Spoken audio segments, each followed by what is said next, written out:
बिहार में कड़ाके की ठंड के बीच बिहार के औरंगाबाद सहित इन जिलों में मौसम विभाग ने दे दी चेतावनी। ठंड से बढ़ने वाली है लोगों की कनकनी।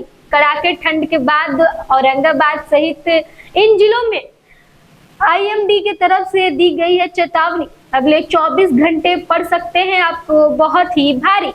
बताएंगे कि क्या कुछ करना है इस समय में, कैसे आपको रहना है, लेकिन उससे पहले नमस्कार, आप सिटीयोग न्यूज देख रहे हैं, मैं आपके साथ प्रिया। बिहार में कड़ाके की ठंड ने जनजीवन अस्त व्यस्त कर दिया है। घने कोहरे के कारण विजिबिलिटी कम हो गई है, जिसकी वजह से उसका असर परिवहन में, यातायात में पड़ रहा है। बात करें अगर सड़कों पर, तो गाड़ियों को चलाने में दिक्कतें हो रही है।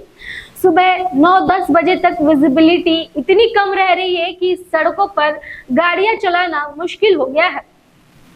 इसके अलावा अगर बात करें ठंड की, तो ठंड ने बच्चे, बूढ़े, बुजुर्ग, युवक, नौजवान सबके कान खड़े कर दिए हैं। बता दें आपको कि ठंड की वजह से कनकनी बढ़ी हुई है। औरंगाबाद सहित बाकी और जिलों में मौसम विभाग की तरफ से चेतावनी जारी की गई है। घने कोहरे के कारण विजिबिलिटी तो कम हो ही गई है, साथ ही ठंड की वजह से लोगों की तबीयत भी प्रभावित हो रहे हैं।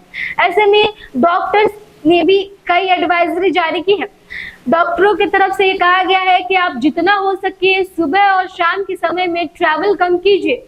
हो सके तो 2 पहिए वाहन का इस्तेमाल ना कीजिए। ये तमाम गाइडलाइंस जो है वो जारी की गई है। बता दें आपको कि सड़क पर दुर्घटनाओं की आसार जो है वो विजिबिलिटी कम होने की वजह से बढ़ गई है, जिसकी वजह से यह अलर्ट जारी किया गया। औरंगाबाद में तापमान 6 डिग्री सेल्सियस तक गिर चुका है।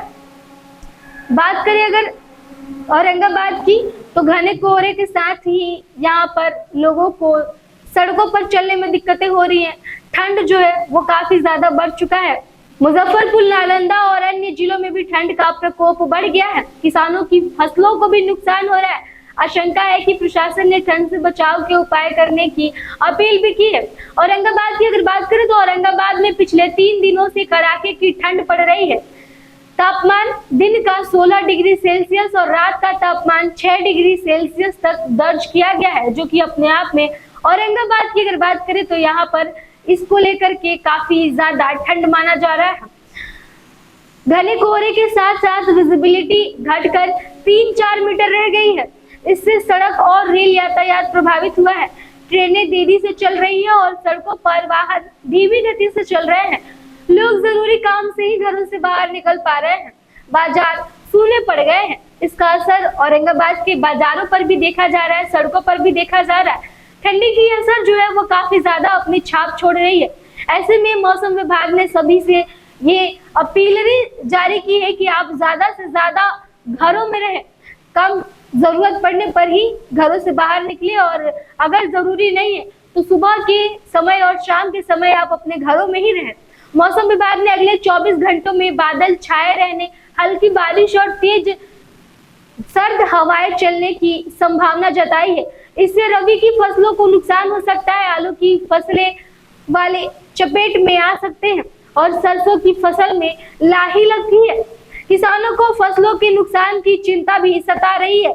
मुजफ्फरपुर की अगर बात करें तो कड़ाके की ठंड पड़ रही है। शनिवार सुबह घना कोहरा छाया रहा और ठंडी हवाओं ने लोगों को घरों में रहने पर मजबूर कर दिया है। लोग ठंड से बचने के अलावा आग का सहारा ले रहे हैं। राहगीरों के आवागमन में परेशानी हो रही है। वहीं मौसम विभाग ने अगले 3 घंटों के लिए दरभंगा, गोपालगंज, मधेपुरा, मुजफ्फरपुर, पूर्णिया, सहरसा, समस्तीपुर, सारण, सिवान और वैशाली तमाम जिलों में कोहरा छाए रहने की संभावना जताई है। 18 डिग्री सेल्सियस से 9 डिग्री सेल्सियस तक का तापमान यहाँ पर दर्ज किया गया है। वहीं अगर बात करें नालंदा की, तो नालंदा में भी पहाड़ी इलाकों में हो रही बर्फबारी का असर दिख रहा है। बिहार शरीफ शहर में सुबह से ही घना कोहरा छाया हुआ है, जिससे सड़कों पर विजिबिलिटी बहुत ही कम हो चुकी है। लोग ठंड से बचने के लिए आग का सहारा ले रहे हैं। वाहनों को धीरे धीरे चलना पड़ रहा है और राहगीरों को भी सावधानी बरतनी पड़ रही है। कोहरे के कुछ फसल ज्यादा फायदा होगा, वहीं कुछ फसलों को इससे नुकसान भी होने की आशंका है। प्रशासन चौक चौराहे पर जो है व्यवस्था की हुई है ताकि जरूरतमंदों को कंबल बांटे जा सके। लेकिन फिलहाल अभी अपील किया जा रहा है कि जितना हो सके लोगों को जरूरी काम पड़ने पर ही सुबह के समय में बाहर निकलना चाहिए। ठंड जो है वो काफी ज्यादा बढ़ी हुई है और आगे आने वाले समय में भी और भी ज्यादा तापमान गिरा हुआ दर्ज किया जा सकता है।